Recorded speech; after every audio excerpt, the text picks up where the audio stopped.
Russian president Vladimir Putin और American president Donald Trump की 15 अगस्त को अलास्का में मुलाकात हुई, लेकिन इस मीटिंग के बाद एक नई कॉन्स्पिरेसी थ्योरी सोशल मीडिया पर तैरने लगी, जिसमें दावा किया गया कि डोनाल्ड ट्रंप ने जिससे हाथ मिलाया था वो असली पुतिन नहीं थे और उनका ये बॉडी डबल था जिससे बातचीत की गई। इससे पहले भी पुतिन के बॉडी डबल को लेकर कॉन्स्पिरेसीज चलती रही है। वैसे हिस्ट्री की बात करें तो पहले भी कई बड़े नेता रहे हैं जिनके बॉडी डबल की चर्चाएं आम रही हैं।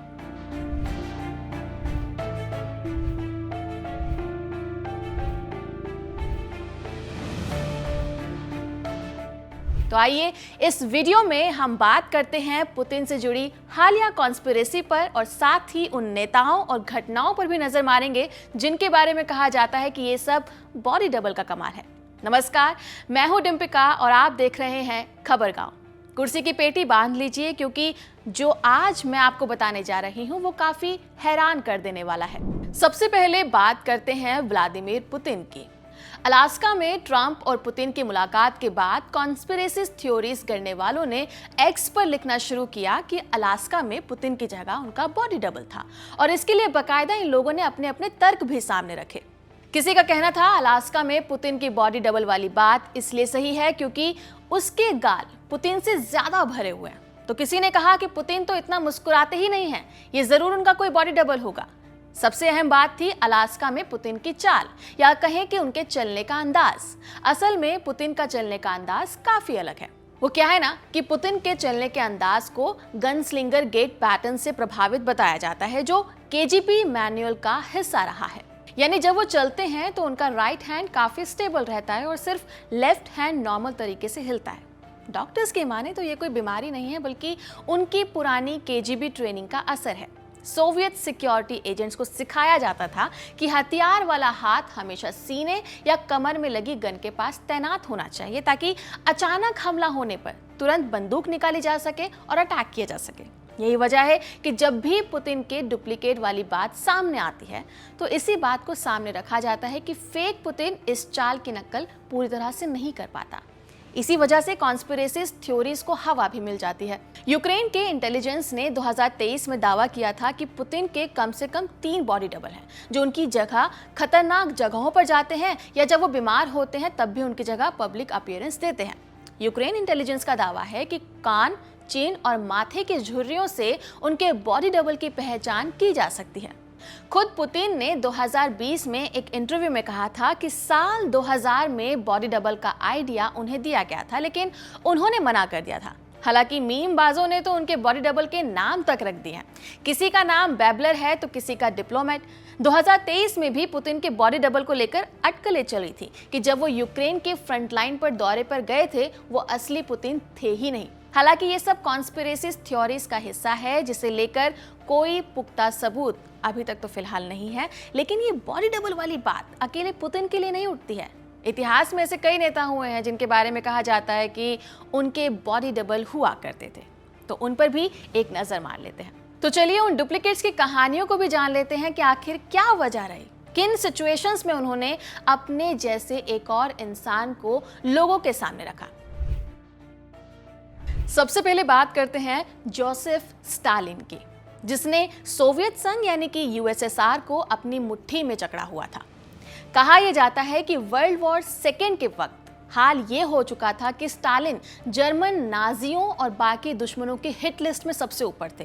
यानी कि जो लोगों को मौत के घाट उतारना पसंद करता था उसे अपनी जान का काफी डर था। बस यहीं से शुरू होती है डुप्लीकेट स्टालिन की कहानी, जिसका असली किरदार था फेलिक्स दादायेव, एक नौजवान जो बचपन से ही जादूगरी करता था, बैले डांसर था और भीड़ को अपनी जॉगलिंग से चौंकाता भी था। लेकिन एक रोज जब वो युद्ध में घायल हुआ तो उसकी किस्मत पूरी तरह से पलटी मार गई। क्रेमलिन की इंटेलिजेंस एजेंसी NKVD, जो बाद में KGB बनी, इस एजेंसी ने उसकी शक्ल देखी और पाया कि ये तो हूबहू स्टालिन जैसा दिखता है।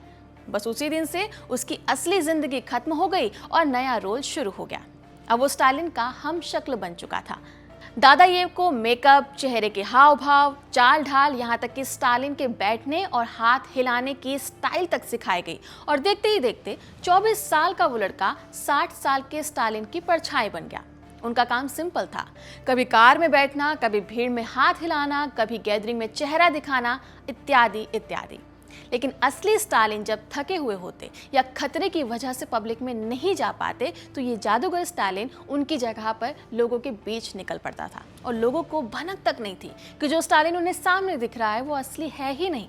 मगर असली ट्विस्ट तो तब आया जब ये सारा का सारा राज 2008 में खुल गया था। 88 साल की उम्र में दादायेव ने अपनी ऑटोबायोग्राफी में पहली बार दुनिया को बताया कि वो सालों तक स्टालिन का डुप्लीकेट बनकर रहे। उन्होंने लिखा कि वो अकेले नहीं थे बल्कि स्टालिन के कम से कम 4 डुप्लीकेट्स और थे। दादायेव ने यह भी बताया कि वो अपनी जिंदगी में सिर्फ एक बार स्टालिन से मिले थे और ये मुलाकात महज कुछ मिनटों की रही थी। दूसरी कहानी सामने आती है साल 1944 में। द्वितीय विश्व युद्ध में ही ब्रिटेन का नामचीन कमांडर था बर्नार्ड मोंटगोमरी, एक ऐसा इंसान जिसकी स्ट्रेटेजी से जर्मन सेना तक डरती थी।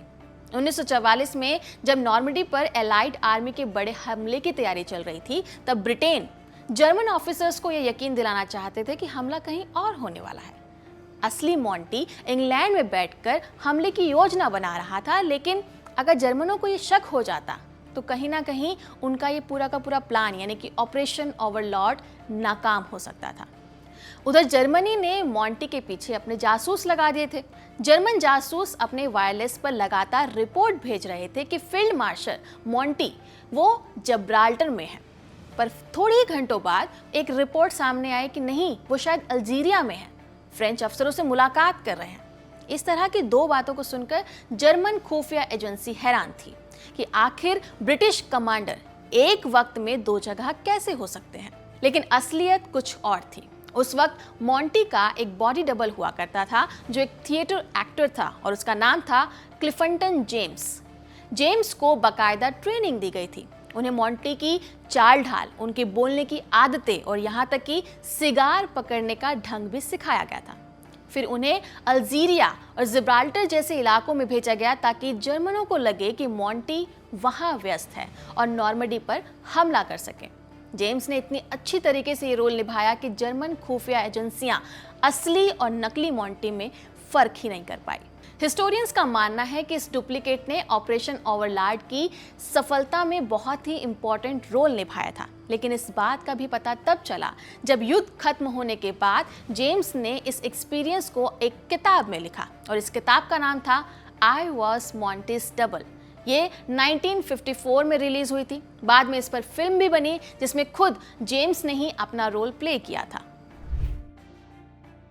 ऐसा ही एक और किस्सा मिलता है इराक के तानाशाह सद्दाम हुसैन का, जिसे दुनिया के सबसे खतरनाक और चालाक नेताओं में गिना जाता है। कहा जाता है कि सद्दाम ने अपनी सेफ्टी के लिए पूरे 10 बॉडी डबल्स तैयार किए थे, यानी अगर आप उसे किसी रैली, प्रेस कॉन्फ्रेंस या जुलूस में देखें तो जरूरी नहीं कि वो असली सद्दाम ही हो। ये स्ट्रैटेजी इतनी चालाकी से तैयार की गई थी कि दुनिया की सबसे ताकतवर खुफिया एजेंसियां भी कई बार असली और नकली सद्दाम में फर्क नहीं कर पाती थी। अमेरिका की CIA ने इस पर बाकायदा रिसर्च की थी। उनके साइकोलॉजिस्ट प्रोफाइल एक्सपर्ट्स घंटों वीडियोस और फोटोज को एनालिसिस करते थे। चेहरा, आंखें, बोलने का ढंग और यहाँ तक कि चलने के तरीके को भी बार बार मिलाया जाता था कि कहीं स्क्रीन पर दिखने वाला शख्स डुप्लीकेट सद्दाम तो नहीं है। सद्दाम ने भी इस कंफ्यूजन का काफी फायदा उठाया और सिर्फ सद्दाम ही नहीं, उसके बेटे उदय हुसैन का भी एक हम शक्ल था, लतीफ याहिया। लतीफ ने खुद अपनी जिंदगी की दास्तां एक किताब में लिखी, वॉज सद्दाम्स सन। इस किताब में वह बताता है कि किस तरह उसे जबरदस्ती उदय का डुप्लीकेट बनाया गया। पार्टी, पब्लिक इवेंट या फिर किसी खतरे वाले मौके पर असली उदय की जगह लतीफ को भेज दिया जाता था ताकि अगर कोई गोली चले या बम फटे तो शिकार वो बने, ना कि तानाशाह का असली बेटा। लतीफ ने बाद में खुलासा किया कि उसकी प्लास्टिक सर्जरी तक करवाई गई थी ताकि उसका चेहरा पूरी तरह से उदय जैसा दिखे।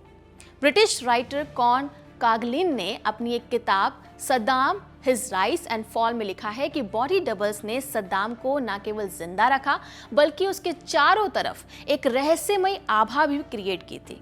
दुश्मनों को ये यकीन ही नहीं होता था कि उनका सामना किसी असली सद्दाम से हो रहा है या सिर्फ एक नकली साय से। यानी सद्दाम ने बॉडी डबल्स को ढाल, छलावा और डराने का हथियार तीनों तरीके से इस्तेमाल किया और यही वजह थी कि 2003 में अमेरिका ने जब इराक पर हमला किया तब भी महीनों तक ये बहस चलती रही कि जो टीवी पर दिखाई दे रहा है वो असली सद्दाम है या कोई बहरूपिया।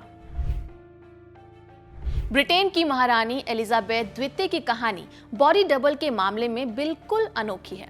ज्यादातर लोग या नेता सिक्योरिटी रीजंस के चलते अपना हमशक्ल रखते हैं, लेकिन एलिजाबेथ का मामला अलग था। उन्होंने ना सिर्फ किसी पॉलिटिकल थ्रेट या जान बचाने के लिए डुप्लीकेट रखा, बल्कि इसलिए भी रखा ताकि कोई उनकी जगह बड़े बड़े फंक्शंस और कैमरे के सामने मौजूद रह सके। दरअसल महारानी का कद महज 5 फीट 2 इंच था। जब बड़े बड़े स्टेट फंक्शंस या टेलीविजन पर दिखाए जाने वाले इवेंट्स होते तो लाइटिंग, कैमरा एंगल्स और स्टेज की हाइट उनके छोटे कद के हिसाब से सही नहीं बैठ पाती थी, जिसके चलते रिहर्सल करना बहुत मुश्किल हो जाता था। ऐसे में जब जब एलिजाबेथ ने स्टेज पर खड़े होकर रिहर्सल करने और टेक्निकल टीम का ट्रायल देखने की उम्मीद की, तब वो हमेशा थक जाती थी। यहीं से एला स्लैक की एंट्री हुई। वह बीबीसी में काम करती थी और उनकी कद काठी महारानी जैसी थी। पूरे 30 साल तक उन्होंने महारानी की जगह मंच पर खड़े होकर लाइटिंग, कैमरा एंगल्स और अरेंजमेंट्स की प्रैक्टिस करवाई। इसके बाद फाइनल प्रोग्राम वाले दिन महारानी आती और अपनी मौजूदगी दर्ज करवाती। एला स्लैक का कहना था कि उन्होंने इस काम को सर्विस की तरह किया और इसके लिए उन्होंने एक पैसा भी चार्ज नहीं किया था। अगर दुनिया में किसी नेता को सबसे ज्यादा बार मारने की कोशिश की गई तो उसमें एक नाम सबसे ऊपर है, क्यूबा के फॉर्मर प्रेसिडेंट फिदेल कास्त्रो का। अमेरिका की खुफिया एजेंसी CIA और उनके दुश्मनों ने मिलकर 1959 में क्यूबाई क्रांति के बाद कास्त्रो को हटाने की सैकड़ों कोशिशें की। हिस्टोरियंस बताते हैं कि कुल मिलाकर उन पर करीब 634 बार जानलेवा हमला किया गया। कई बार सिगार में जहर मिलाने की साजिश की गई तो कई बार डाइविंग सूट में जहरीला फंगस भरने की कोशिश की गई, लेकिन हर बार कास्त्रो किसी ना किसी तरह से बच निकलते थे। पर मारने वाले हमेशा यही सोचते रह जाते कि आखिर ऐसा हो कैसे रहा है। पता चला कि उन्होंने अपनी सिक्योरिटी के लिए बॉडी डबल्स का सहारा लिया और ये सच तब सामने आया जब लंबे समय तक उनके बॉडीगार्ड रहे जुआन सांचेज ने अपनी किताब the double life of Fidel Castro लिखी। इसमें उसने बताया कि जब भी कास्त्रो बीमार पड़ जाते या किसी वजह से लोगों के सामने नहीं जा पाते तो उनकी जगह उनके डुप्लीकेट को भेजा जाता था। सांचेज का दावा है कि ये डुप्लीकेट्स इतने परफेक्टली तैयार किए गए थे कि लोग कभी पहचान ही नहीं पाते। वही दाढ़ी, वही टोपी, वही लंबा कद, सब कुछ हूबहू, ताकि CIA जैसी एजेंसियों को भ्रमित किया जा सके और उनकी हत्या की योजना को नाकाम किया जा सके। इसी क्रम में इंडोनेशिया के पहले राष्ट्रपति सुकर्णो की कहानी दुनिया में सबसे अनोखी है। 1950 और 1960 के दशक में सुकर्णो ने इंडोनेशिया को अमेरिका और सोवियत जैसे ताकतवर देशों के बीच बैलेंस्ड बनाए रखने की कोशिश की थी। उन्होंने देश की अपनी अलग फॉरेन पॉलिसी अपनाई और किसी बड़े देश के दबाव में आने से मना किया। इसी वजह से अमेरिका की खुफिया एजेंसी CIA को लगा कि आगे चलकर हो सकता है कि सुकर्णो उनके लिए खतरा बन जाए। कहने का मतलब ये कि अमेरिकी ऑफिसर्स का मानना था कि सुकर्णो की पॉपुलैरिटी और उनके राजनीतिक निर्णय अमेरिका के हितों के खिलाफ जा रहे हैं। इसीलिए CIA ने सुकर्णो की इमेज को नुकसान पहुंचाने के लिए एक बेहद अजीब योजना बनाई। CIA ने प्लान किया कि एक नकली सुकर्णो का किसी लड़की के साथ अगर अश्लील वीडियो बना दिया जाए तो इससे न सिर्फ लोगों के बीच उनकी इमेज खराब होगी बल्कि इंटरनेशनल लेवल पर भी उनकी थू-थू हो सकती है। लेकिन सबसे बड़ा चैलेंज ये था कि आखिर ऐसा डुप्लीकेट कहाँ से ढूंढा जाए जो असली सुकर्णो जैसे दिखे। इसके लिए CIA ने कई लोगों को टेस्ट किया, लेकिन कोई भी चेहरा, हाव भाव या चाल ढाल असली सुकर्णो जैसा नहीं मिल पाया। जब सारी कोशिशें नाकाम रही तब एजेंसी ने मेकअप और मास्क का इस्तेमाल करके नकली चेहरे पर बारीकी से काम किया और फोटोशूट किया ताकि उसे सबके सामने दिखाया जा सके। हालांकि ये फिल्म कभी पूरी नहीं बन पाई, लेकिन कुछ फोटोज जरूर निकलकर सामने आई जिससे ये पता चलता है कि ये प्लान कहीं ना कहीं जासूसी और साजिश की दुनिया की सबसे अजीब कोशिशों में से एक है। इन सभी कहानियों से एक बात तो साबित होती है कि बॉडी डबल सिर्फ फिल्मों की चीज नहीं है बल्कि राजनीति की दुनिया का भी एक खास हिस्सा है। कभी जनता को गलतफहमी में डालने के लिए तो कभी दुश्मनों को कंफ्यूज करने के लिए। तो हो सकता है जो इतने पुराने समय से ट्रेंड चला आ रहा हो उसी ट्रेंड में पुतिन ने भी ये कदम उठाया हो। आपका इस पर क्या कहना है, हमें कमेंट सेक्शन में जरूर बताइएगा। इस वीडियो को कैमरा के पीछे रिकॉर्ड किया है आनंद ने। मेरा नाम है रिम्पिका और आप देख रहे थे खबर गांव। नमस्कार।